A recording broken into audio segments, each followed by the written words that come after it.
A river runs through it takes us back to the early 1900s, reminding us of a simpler time in our country's history and teaches us many lessons still applicable today. The novel itself is set in a small town called Missoula, located in the mountains of Montana. Much of this book is focused around the Blackfoot River, where the boys and their father would fly fish. The Blackfoot River is approximately 75 miles long and is renowned for its recreational opportunities. The river is cold, fast, and contains many deep spots, making it a prime location for trout fishing. In this quote from BigSkyFishing.com, the Blackfoot's prowess is well described.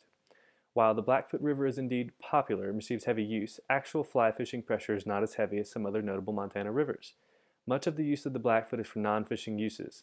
As a result, the fishing on the Blackfoot is excellent, helped in large part by excellent management by the Montana Fish, Wildlife, and Parks Association. Most everyone in Missoula was a Presbyterian at the time, making the McLean brothers somewhat of a celebrity. Their father, the local minister, would often tie his lessons to the boys in with fly fishing. In this quote from the novel, Norman is explaining how his father believed everything in the world was tied together by natural rhythms. The purpose of this was to show the boys the importance of consistent balance in everything they do.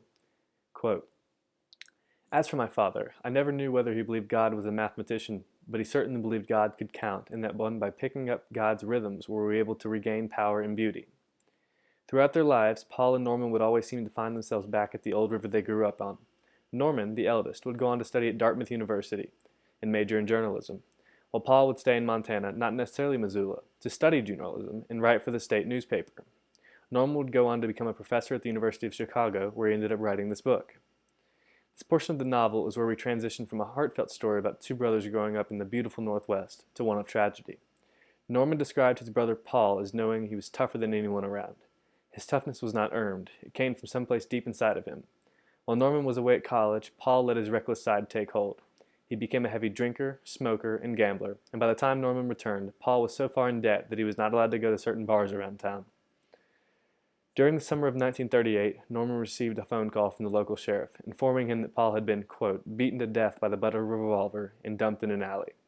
The closing paragraph of the novel is one to be remembered, and reads as follows, quote, "Eventually, all things merge into one, and a river runs through it. This river was cut by the world's great flood, and runs over rocks from the basement of time. On some of the rocks are timeless raindrops. Under the rocks are the words, and some of the words are theirs. I am haunted by the waters." Now, this period of American history is one filled with great intrigue. It is assumed that Paul died relatively young, meaning that the McLean brothers were born around the turn of the 20th century. In 1914, World War I broke out, with the assassination of Archduke Franz Ferdinand.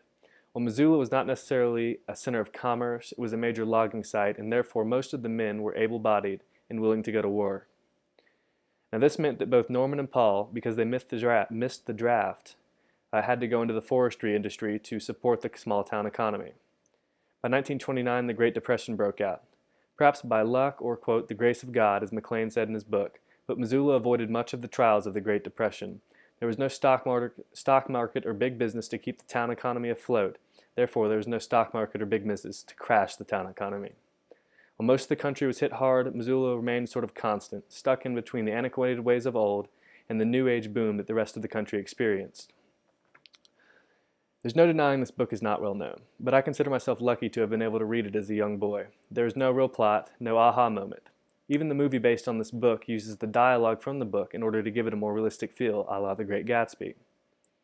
Norman McLean's father seemingly taught him everything he knows, from being his de facto school professor to acting as a life coach, to being his friend. I believe this is why my dad showed me this book at such a young age. The novel truly is a, quote, coming-of-age book. Now, growing up in the mountains of North Georgia in a setting similar to Missoula, I was always able to relate to the story told here. This book taught me much about growing up, responsibility, and dealing with the loss of a loved one, as well as providing incredible historical insight that I have not heard anywhere else.